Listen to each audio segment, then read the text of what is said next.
Mm. Ay,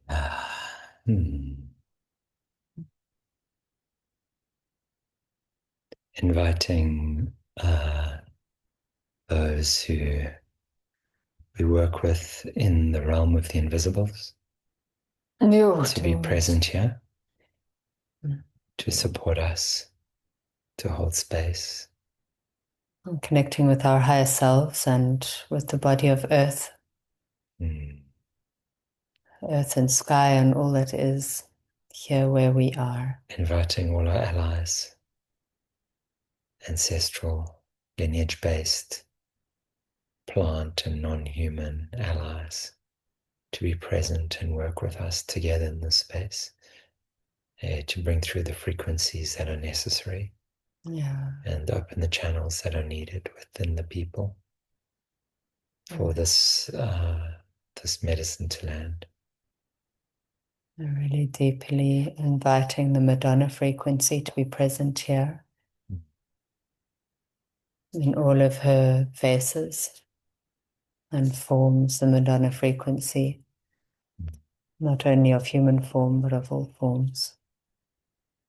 And giving thanks and connecting to the mountains and the stone beings close to us, to calling in support, The fire calling in beings have the been so active here. songs sung with the many suns and the slither of the moon in the sky tonight, Mm. the winds and the waters, salty and sweet. Mm. Making open that connection and those pathways inside with the frequencies of the flowers, the heart. Mhm. Sure. So this can be for the greatest good of all. We're inviting also Hey. our inner children to be present here Mhm. and any other beings who need to be present, any other energies or frequencies, books, Mhm. records, Mhm. tools. Mhm. Hey, Hallelujah. hallelujah, hallelujah. Huh. Okay, do you want to give an explanation of the opening meditation, purification, Uh, cleansing? okay, so this is an invitation. We did this last time as well, and it seems like not everybody really understood what we were doing.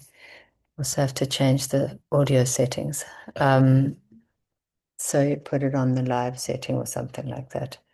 The audio settings at the bottom there. Um, this is a practice which we have picked up from the Kamadeva lineage. It's a purification practice followed by it's basically what we're going to be doing, using our awareness alchemically. Um, Original sound. There we go. yeah, Okay.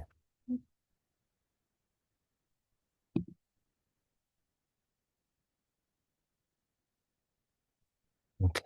using our awareness alchemically, then we'll be working with sound, working with our imaginations, our awareness. Um, you can also work with feeling inside the body. It's a process of dissolving the frequencies essentially in the rainbow body of the human being, dissolving from the base upwards. Um, we have chosen to work with the storytelling and wisdom that comes from the Tibetan rainbow meditation, which includes 7 colors, 7 chakras, 7 sounds, 7 directions, and 7 elements. So it's dissolving from the base up, and it goes, earth dissolves into fire, Into water. into water, water dissolves into fire, fire dissolves into air, air dissolves into space. Space, the element of space, dissolves into the element of mind. The element of mind dissolves into the element of consciousness. And then we work with the directions as well, and each one has got a direction. Um, of course, you probably know the colors. I won't speak the colors. The sounds are very simple sounds. So I'll introduce each bit before we do it, the direction and the sound. And then, We do 16 repetitions, and it's the sound, and in the sound it's dissolving into. And in that sound and the sound it's dissolving into. And in that sound and the sound it's dissolving into. Mm. So it's a composite sound. We'll be counting on our fingers, which we showed you last time, counting on the spaces in between 16, which is one hand plus one finger and one notch. And so after everything's dissolved, what this does is it purifies each of the energy centers as they dissolve into the higher one and dissolves all the way up until it's completely dissolved into consciousness, and 16 repetitions of each. And then with one repetition, it's brought all the way back down and back in. Consciousness lights up, mind lights up. Yeah. Yeah, space lights up, heart lights up, yeah, Okay. etc. Okay. Right. Okay, so we're going to dissolve earth into water. The direction is dissolving earth out in the four directions into water. The sound air dissolves into ah. And it's from the base to the hara. Air, air, air, air, air, air, air, air, air, air, air, air, air, air, air, air. So dissolving the hara into the solar plexus, and dissolving water into fire with the direction downwards, dissolving water down into fire. I, I, I, I, I, I, I,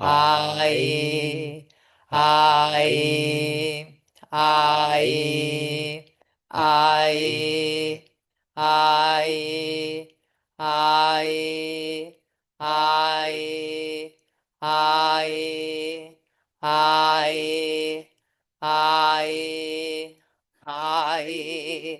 I, yay. Too loud. And so now dissolving fire into air, the solar plexus into the heart, with direction rising up, the direction up. The fire dissolves into air. E-oo. E-oo. Eu, eu, eu, eu, eu, eu, eu, eu, eu, eu,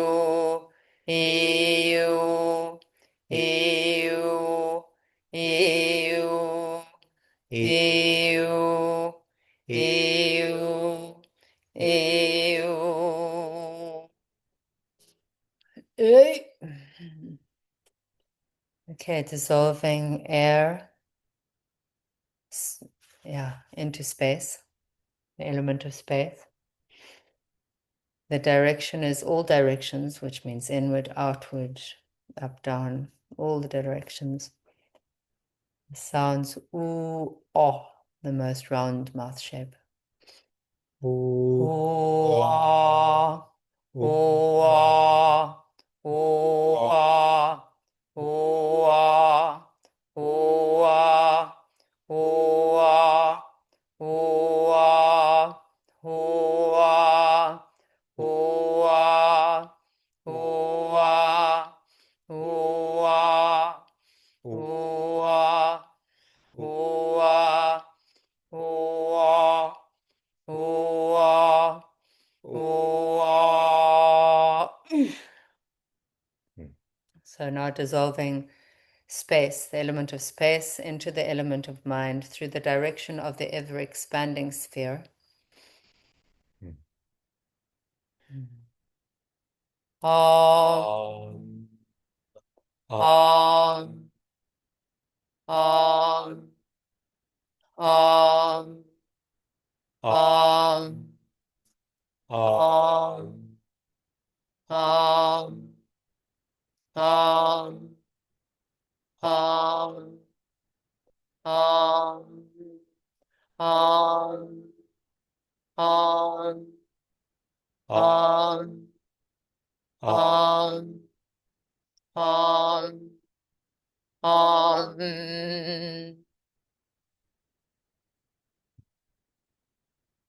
Dissolving the element of mind into the element of consciousness through the direction to.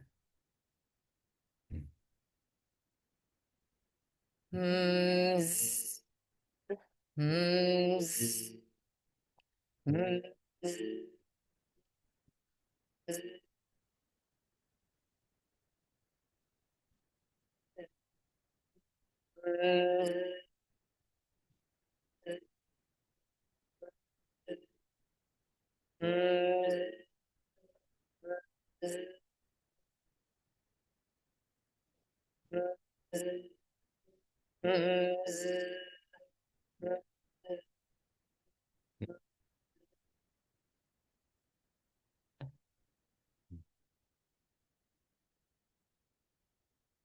Pausing for a moment. In consciousness, there's no direction.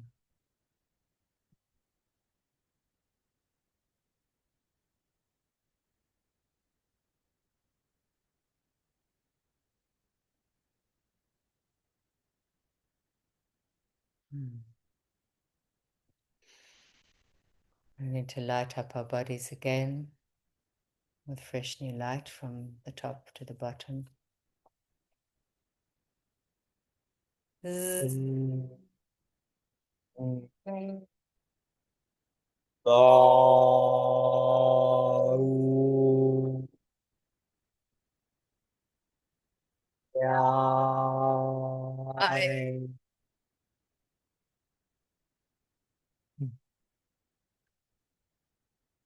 Mm. There we are. Mm-hmm. Mm. So you're going to change the audio back. Okay, wonderful. So tonight's topic, Eros and the householder, in the realm of work, money, and children. And I think, again, really sharing our personal journeys and the wisdom around that.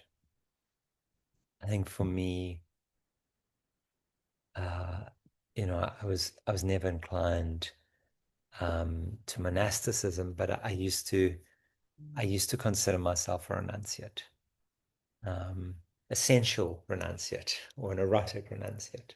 was told you were a monk by one of your colleagues. Right. Yeah. Yeah. I mean, I used to live in a little mattress on a floor in my friend's house in their spare room. I'm doing my sessions, earning very little, and also kind of having that sense of renunciation, um, and and that kind of went along with this sort of practice of non-duality, of all is consciousness. There's nothing separate from that. There's no real personal identity.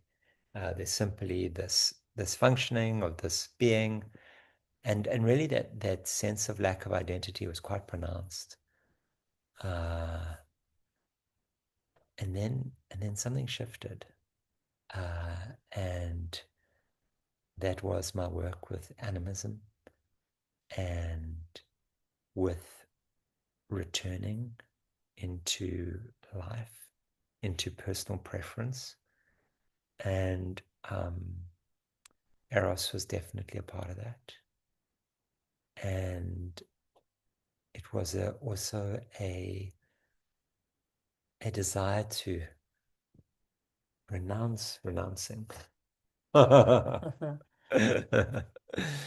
You know, to actually return to the world of living and good and bad and happy and sad and um, you know, pleasure and pain. And you know, I say to people when I talk about the work, and especially this sort of animist work and the work together with Iboga and the medicines that I've gone on, I say that, you know, the non-dual streams and the tantric streams, they brought me peace, peace with my woundedness, peace with the shattering.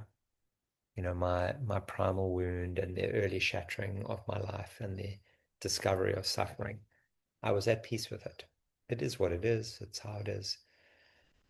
Humpty Dumpty is shattered, and it's fine. It's all good. Everything's good. Shattering is part of life, and this is absolutely okay. But actually, what then happened, and I didn't think it was possible, it was a big surprise, is there was actual repair. And things which I thought would never be repaired or were never possible for me in this lifetime because of the early life story and the history and everything that had gone down, actually happened. And I found myself being a father and a householder and a husband, getting married, um, uh, a pillar of of the community. I think you were a bit of a pillar of the community before. You I don't know if it was a just pillar. I don't know if pillar was the right word. you were like one of those poles that women danced on. Yeah, maybe a pole. From a pole to a pillar. To bring joy and celebration and Yeah, yeah, yeah. satisfaction to the community. No, but now but now it really feels like, you know, like it's so wholesome, you know, in you know all the meanings of that word. I feel like life is very wholesome and whole Oh, and you know and yeah and some. and some and holy and complete, you know. So I mean there's lots of hassles and struggles and ups and downs, but that's part of the joy of it. And so it was, and it was a desire for this. I remember, you know, I remember shocking people in the kind of neo-tantra community saying, yeah, I'm looking for a wife. I'm in the market. That's my next step. I'm gonna get married.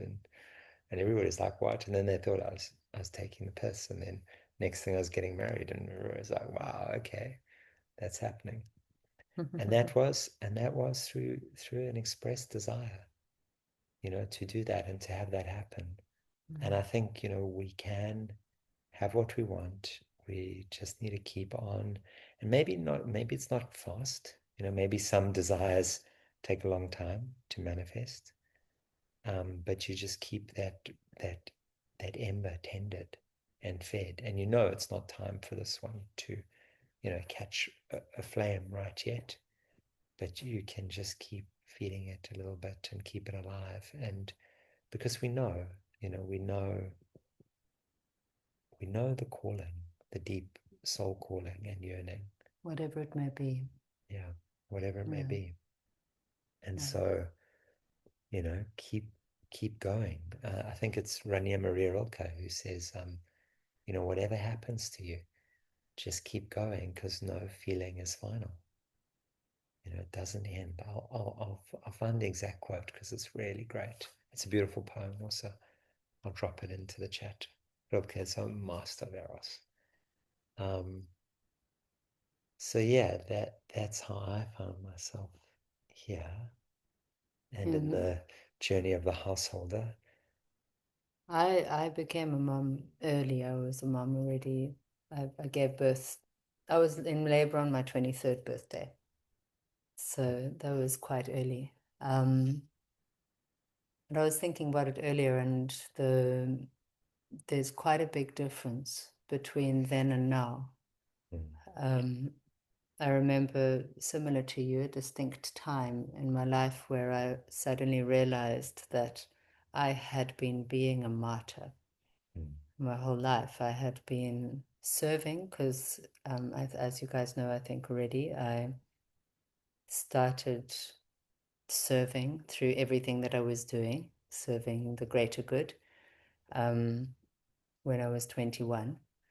When my children came, it caused me greater challenges. They came and they grounded me quite a lot, but it was challenging. The yeah, big time relationship challenges and financial challenges and all that stuff, and challenging to I couldn't find balance and peace inside myself, a balanced way to meet my calling, meaning that part of my calling, which was to serve externally, serve humanity through, at that stage, performance arts, through um, alignment in the world with bringing joy and surprising people and all that stuff. And then resolving that with home life, which was such a struggle because of finance and also relationship things and stuff like that. In that first part of my life, what I realized earlier is that quite a lot of the time I was seeking Eros outside. The place where my Eros was strongest was in my work, um, on the stage, you know. Um, and then when I started doing it, serving ceremony, it's still like that. Still now, even. well, I think It's very I strong think it's when I'm serving. yes, but it's interesting because But I've there been was a watching you place because where I I was noticed that. escaping when I was younger a lot because it was so challenging Hmm. in the home space. Home space was kind of like a war zone because of the relationship I was in some ways, and the the way that my children responded to Uh-huh. it. And family stuff, it was, the whole kind of the home vibration, if you like, was not anything like peaceful. Um, the only peace I found was when I was actually in my full-blown Eros, which was in performance or in ceremony. That was the only peace that I found. What I think is Yeah, interesting is that last year when because we moved it and has we had a changed now. lot of time, a lot of trouble settling our home space. Mm, And, I noticed that, yeah, you were like a little bit down and not so happy at home. And then as soon as we started serving ceremony, you'd light up and come mm, alive and mm.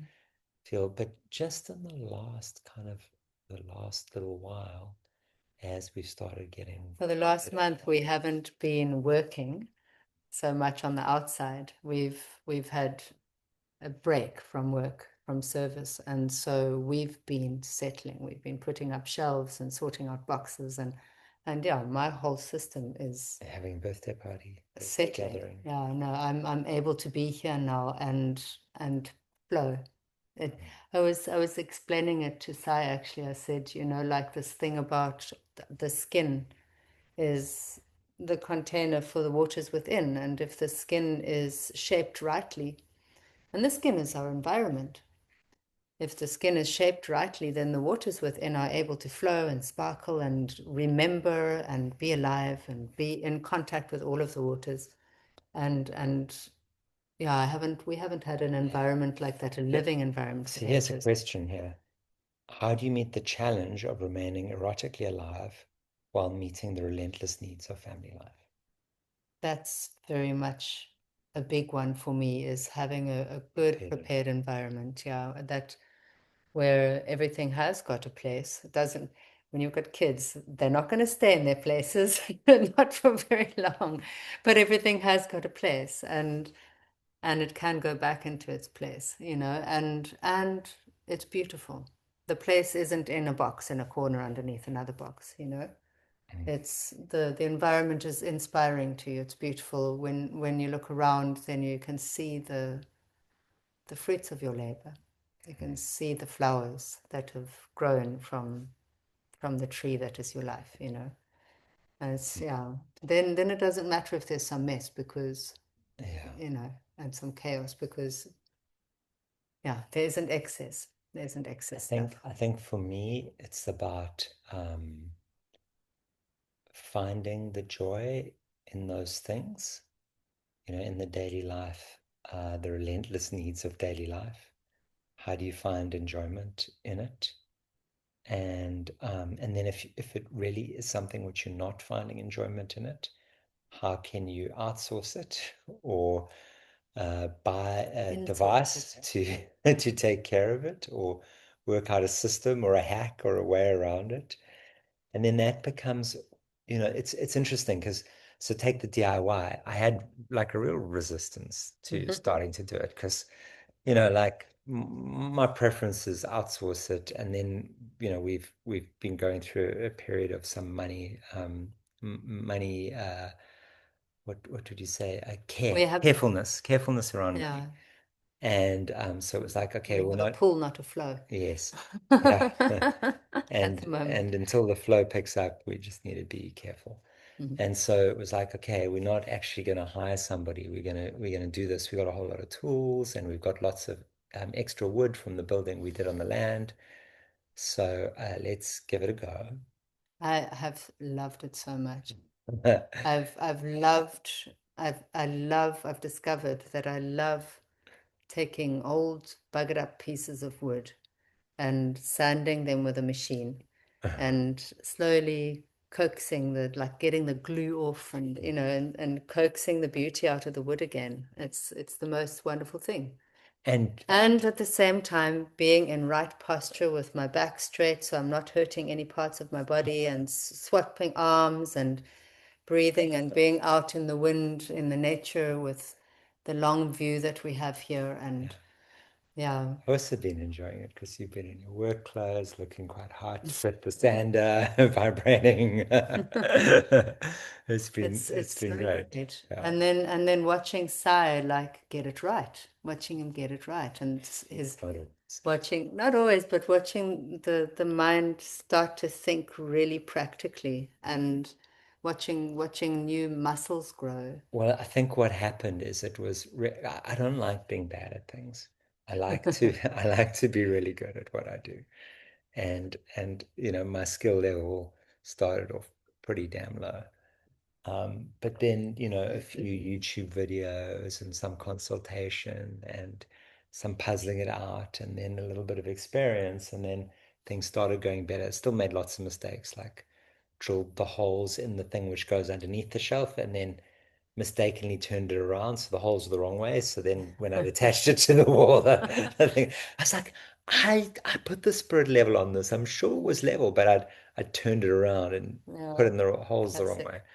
So, but then yeah, starting to get like really into it, and then watching the videos and being like, oh, maybe I could get a few more tools, and oh, maybe take on something Yeah, a bit thing more size daring. like would you like an I think it's called an awl.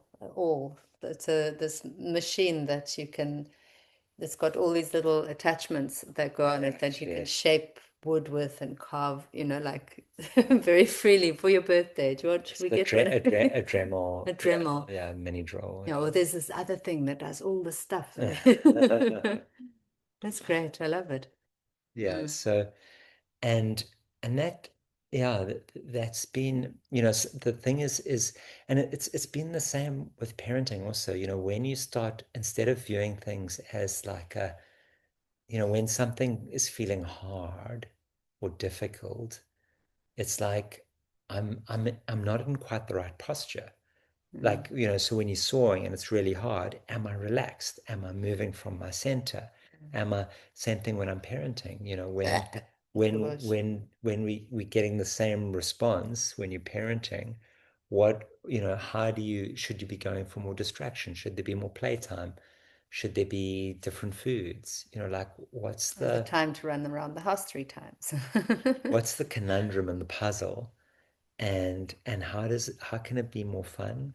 How can I be more engaged with it? So instead of like shutting down and fuss baiting and armoring up and like just trying to get through it and then like going off and having the cigarette or whatever, the the pleasure pain thing, it's like how do we turn the thing which seems painful into a pleasurable activity? And that's kind of what's happened with the DIY, and that's What's happening in the home space? yeah, with a lot of the aspects of the challenging bedtimes. I mean, it's always it's easier with less animate objects. I won't say inanimate, less animate objects than with other humans because they've got their own desires and needs, which have to be negotiated. What's a less animate object? Like Well, a shelf as opposed to a baby. oh, yeah. You There's know, also solving the shelf puzzle is a bit easier than solving the baby puzzle sometimes. another piece really, really is being in good partnership, Mm, whether that's with oneself or with another person. Because like what I'm experiencing now here, I haven't really experienced before in good part where we're going at it together as a team. yeah. You know, like now at the moment our dishwasher's not working, and I love using the dishwasher. Um, and I've been washing dishes, and I'm actually really enjoying it for the first time in my life. And part of that is I've always loved washing dishes, but I never liked having to wash dishes. I love washing dishes because I love the discipline of it.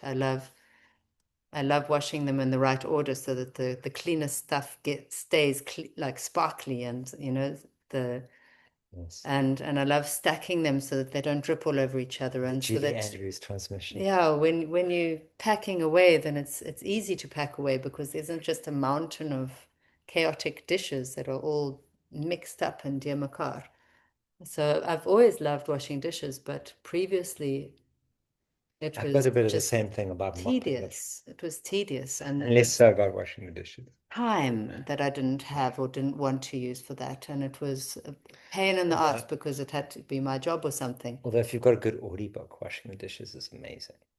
There's no sound space for an audiobook with a toddler No, around. you have to But watch them late at night with but headphones. lately I'm enjoying washing dishes all times of the day. Mm-hmm. And most days I am washing Mm, dishes.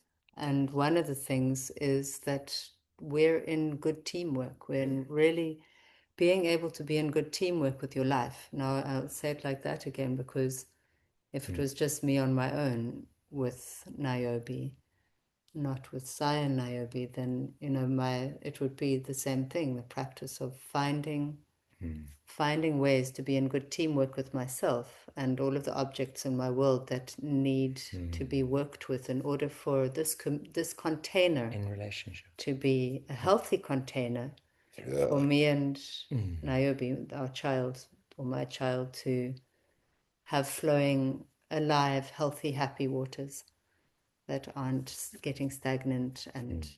depressed in any way or angry. Yeah. The next section is sovereignty in the mainstream. Raising children, adults and tiny, running an ethnomedicine practice, stewarding land. These aren't random choices, they're expressions of erotic sovereignty, Mm. living life on your own terms while negotiating with the mainstream culture. What it costs, what does it cost, what does it give, and how do we maintain it? I want to say one more thing about relationship before we go Mm-hmm. into. Mm-hmm. Sometimes it's necessary to change relationships. You know, sometimes it just doesn't work, Swap out the beer. you know, really. And or even with the self, Uh-huh. you know, sometimes it is necessary to make radical change in order to Death um is death is a very important it's part. very such an important part of life. You've got to things have to die. Yeah. And being I had a teacher once, her name's Jenna. She's a wonderful, I would say grizzly bear. She's a very strong medicine woman. Um, and she said relationships are for a reason, a season, or a lifetime. So then, of course, the most important one to die well within is the one within ourselves, because that's definitely for a lifetime.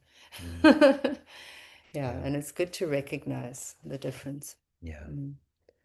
yeah, death is, that's where the medicine work or the practices come in really handy, because it's the refusal to die that keeps things stuck. And when there's a willingness to die, then that thing can transform, and you can find the next place. And then there's more space. There's more space because what died was an aspect that was holding us back. And also then translating that into the process of holding space for a young human being to grow, Mm-hmm. which is also for them a process of constant Mm-hmm. death and growth, death and growth, Yeah. death and growth, not holding on to the old Yeah. or getting attached to it Yeah. or sentimental about it, but allowing it to grow. Yeah. Yeah, and enjoying and celebrating. Yeah. The sovereignty piece, for me, without that, there is no eros without sovereignty, because then there's no consent. And if there's no consent, if I'm just living a life chosen by others for me, or living a life because I have to, or this is the only thing I have to do, I don't have sovereignty. And of course, we've got an environment. So, like choosing to have the sovereignty to drive on the wrong side of the road when a big truck is coming, you've got to adapt to the environment. We have to adapt to the environment. Within that, there's a huge amount of sovereignty. So it's like, okay, if you don't pay your It's about seeing the wood for the if you tree. don't pay your property tax, the government's going to take your property away. Can you fight them? No. Can you not pay property tax? Sure, you can go and squat somewhere, you can live somewhere else. There are ways to do it, or you can choose to pay the property tax and yet remain sovereign within that, um, because there's certain things. So there's a whole gamut of things, Of but choices. there, people say compromises, but I prefer to think of it as strategic trade-offs rather than compromises, because for me and for us, and I think the way in which we choose to live our life, sovereignty is actually what keeps the eros and the willingness to keep flowing. And I know in terms of our community, people who sometimes feel like, yeah, I'm kind of just getting to the next milepost and then I'm going to decide if I'm going to carry on living or not. Like they're unsure about if they really want to be here or live in this life. There's some aspect of sovereignty that's not fully online. Because if you are sovereign, if you are feeling able to What's operate from choice, this means you're choosing. yeah, It means you're choosing, you know. That's what it means. Sovereignty. It's a big word. yeah, It means you're choosing. So we've chosen to set up a center for our practice, for our service, because we love it. It brings us joy, and it's very good vibes. It's very good vibes for the world, we've and also chosen because to raise our child without nannies it or means pairs. developing community, and we'd Yeah. like to raise our child in community. Mhm. We've chosen to make it a place of practice also because it's a place where we can earn and others can earn with us. And then the problems which so often are associated with community can dissolve into pure consciousness um, through making the practice well Mhm. and yeah, the success of the space. Yeah. So, what we're doing is we're shaping a container, we're preparing an environment, and this being like a base or springboard for the greater vision that we've got, a taproot. And for those who choose to walk the path with us or share the land or the work or the things that we do, it's also really important that they come from a sovereign place, and That they're choosing. that they're choosing it, that they're Mm. not, it's not like this is, and as soon as somebody It's not feels a like, feeling of have to. yeah, I've got to do this, then immediately it starts to fall apart. And that actually happened with um with some of our adult children and partners, where they were feeling like, yeah, they had to work with us because that was what they needed to do, and then it just dissolves naturally because it's not It's not the right thing. It also was just, it was a step. There was a step, a I stepping don't stone. know if that's quite the right way of saying it. I think that I think it it's was both. a very important step. Yeah, yeah, It was a very important yeah. step. And it's also part of the process of growing up. Mm-hmm. You know, like as parents, especially with children who are young adults, a big part of the process of parenting is about holding space and supporting those human beings to make their own choices, Mm-hmm. and getting so far as possible not getting involved in their own choices at all. And also assisting, you know, And assisting without doing for, yeah, yeah. assisting without doing It's for. a balancing act. Yeah. It's really a balancing act. Yeah. When there's a moment when we can assist one of our adult children by giving them a chance to shine one of their talents, Mm. um, then that's a beautiful moment because it does also help them to build muscles. Mm. Yeah, so it's a win-win situation. Yeah. Yeah. Yeah. The next section, talking about money as erotic exchange. How do we understand earning, spending, investing through an erotic lens? When is our relationship with money alive and flowing versus contracted and deadened? Mm. Oh, that's a big practice, that one. Huge This practice. is so involved in choice as well. Mm-hmm. This is so involved in choice too, because money has got the ability to crush our eros. Mm-hmm. To totally crush I it. mean, it's so interesting Lack to of view or fear money. about. If you view money as a relationship, as a lover, as a partner, what's your view of it? Do you feel like is money somebody who's just abusing you and treating you terribly, or are you feeling, is the relationship totally, have you suffered bed death with money? Are you completely, going to bed and roll over and don't talk to each other? Like it's really revealing to tune into this frequency of money as a, if you imagined it was a partnership, a romantic partnership, what is it like? How would you rate it out of 10? What's, is there some excitement? Is there good parts of it? Are there bad parts of it? Are there ugly parts of it? Do you hate it? Do you wish it didn't exist? Is it the last thing you want to be here? And I've been through stages of that. I've had such a journey with Mm, money, yeah, me where too. for so long I hated it. I thought it was the worst thing ever. And then I was like, well, hang on, this thing is here. How can it be the worst thing ever? And it's causing me to learn so many lessons and show up in so many different ways. It's like this, for a while, it felt like a hardcore sensei. So if it was a Mm. romantic relationship, it would have been very BDSM um, for a while. And then there was more liberation and more flow, and that was about kind of 15, 16 years ago, and just not like being so confused by it, not getting it all at all, and wondering how other people got it, because I'm like, no, that person's actually quite an idiot, but they seem to have understood money way better than me. What feels important for me with money is same like with the home space and relationship with partners, that the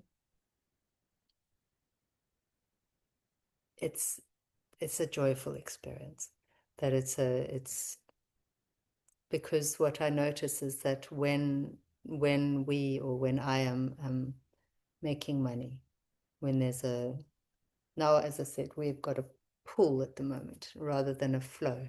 And when there's a flow is when there's this constant creation process and Mm, co-creation process. There's constant exchange with the world. And because of the choices I and we have made, that exchange is following our callings. It's feeds our mm, it is an pure expression of Eros. And so the flow is constant and good and joyful and bubbling and sparkling. Over the last couple of years, we've made choices because we've been building, building and building and building and building and supporting an expansion, because we've been able to, because we were given like a pool of money. The way that we've been working with money has been very different to how it normally is. It's been very interesting. We've been working more with investment and that kind of stuff, which is something that I don't know if that comes naturally to us, as naturally as working with Eros does in exchange. And yeah, I don't know if it comes as It's so naturally. interesting to witness the patterns of.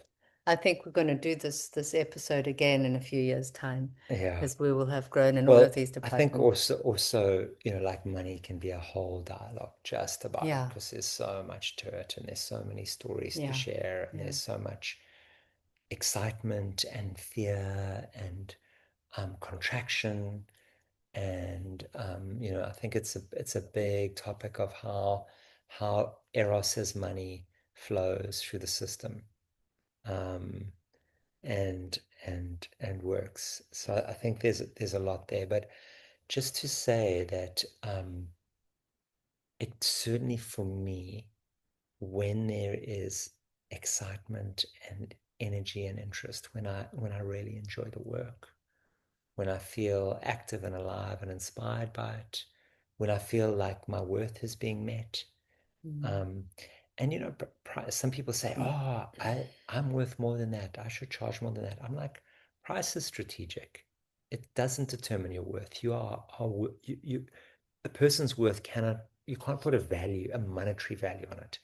Money is the least important of the necessary things in life. So, if you don't have it, it really sucks. But you'd rather not have money than love. You'd rather not have money than health. You'd rather not have money than family.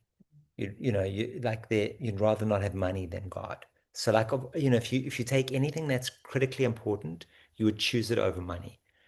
But money's there between all of it because when you don't have money, it can also make all of those things really challenging to enjoy or to really get pleasure out of because you're struggling to yeah. survive. Money is survival. And that in itself is such a deep practice Yeah. to to find to find joy, to find peace, even if it's in bite sizes. When there's challenges with money, is such a gratifying practice. Actually, Yeah. it's not necessarily easy, but if you are working with Eros, in other words, if you are working with Eros,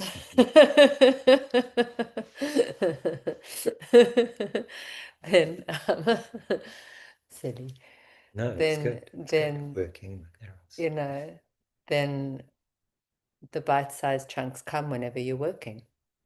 And enough is different for everybody. For some people, it would seem like a huge amount of money, but they're not quite making ends meet because they've got this crazy, crazy expensive lifestyle and they're not even enjoying it because they're stressed out about money. And then for somebody else, there's more than enough to meet their lifestyle needs. And even though the number's a lot lower than person one, person two might have a lot lower number, but they're in much more ease and flow and enjoyment with it because the lifestyle and the calibration between the two is better. So often to people who are really struggling, I'm like, well, can you adjust the lifestyle? Some people can't. It's already like but sometimes it's like, well, what if you shared a car? I mean, how long have we shared a car for? Like 4 years. And it's Something like been that. totally fine. 5 years. I was like really concerned. I was like, I think I need my own car. It's better to have two cars. We haven't needed two cars. It's been fine to have to share a car. Mm. I mean, there've been some moments, but hardly So ever. long. Um, so Yeah. We, well, how long do we have left? 5 minutes. 5 minutes. Yeah. Okay, the final piece, we're gonna have to go quick. We have a practice that we are making with the people on the land, with the people who we are building this, could I say building this dream, creating this My goodness, we're environment never gonna with. finish.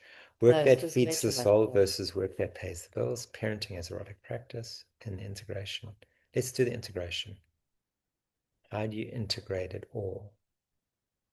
We have spoken into parenting as an Yeah, erotic we have. practice. Yeah. How do Some. you hold all of it? The mystical and the mundane, the transcendent medicine work, the daily logistics, the sacred sexuality, and the practical necessities. I mean, we've kind of spoken about that also a lot, but maybe there's a few pieces there just to end on. For me, lately the place where I'm really returning as best as I can, making a practice of returning is to my personal posture. And I take that, it's very literal, my personal posture in terms of my physical posture, in terms of my awareness, the posture of my awareness. Am I actually here? Am I actually present? Where am I right now? The posture of my choice. Is my choice aligned? Is it aligned with my truth? Is it aligned with the truth of the reality, of the real? Is it are my truth and the truth of the real aligned? You know, yeah. Because I understand that if my truth and the truth of the real are aligned, then I'm in the right place at the right time. You know, then I can dance in perfect posture in process of co-creation. So this is really where and I've been making a practice to observe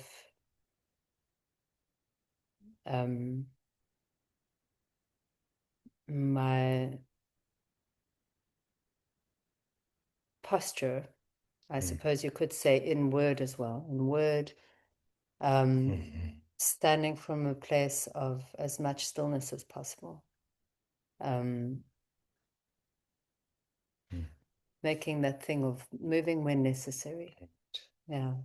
Yeah, how do you hold it all? For me, I'm not gonna lie, last year was pretty rough because suddenly there was so much more to hold, and I felt like I was being smeared It's really not and easy when you've got overwhelmed. a child as well. It's not easy Child to and maintain business that and the land, posture. like Right. so many different stretch goals all happening at the same time. And And a it, stance of non-compromise. and it really, really felt overwhelming. How did I manage through love? You know, the kind of superpower is to just kind of grow the heart bigger and love more and love what it is and keep showing up through that love. That love, you know, sometimes even when you've had 4 hours sleep and you're dragging yourself out of bed and now it's the next day and you know that there's another document to produce that night and you're not going to get to bed before 1 o'clock again and then you're going to be woken up by the baby in the morning and you just it's like but I chose this. I want this. I want all these things. I don't want to drop any of the balls, so I'm going to love bigger and keep going. And then also realizing that that isn't ultimately sustainable, and it's like and then going like and then how do I love all of us enough to also let die what needs to die once it's ready to die, because you don't want to just run and kill things How do I before they're love ready to die. myself enough to allow things to die, Right. but I don't want to die Right. also. But also how do until that thing's ready to die, because some things have to go their process. Some of our aspects, some of our ancestral energies need to run their process. They need to run into the wall however many times until they've learned. And to hold space for that also and to be loving towards ourselves when you're like, okay, I'm on a learning curve right now and I can still love myself through the learning curve. And I'm going to try I'm going to make 7 mistakes before I find the way, or before I actually give up that thing. But that thing was important and it was valuable, and there's a jewel in it. So I'm going to keep going at it until it's time to let it go, and accepting that that is how it is sometimes. Also, remembering, again and again and again, actually, I'm free. Right That now, is sovereignty is just right now, hey man, it's time to close.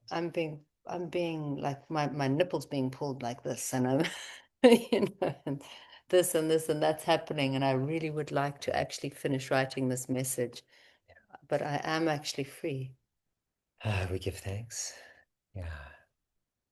Mm. To all those who've participated, to all of you who have come to listen and share with us.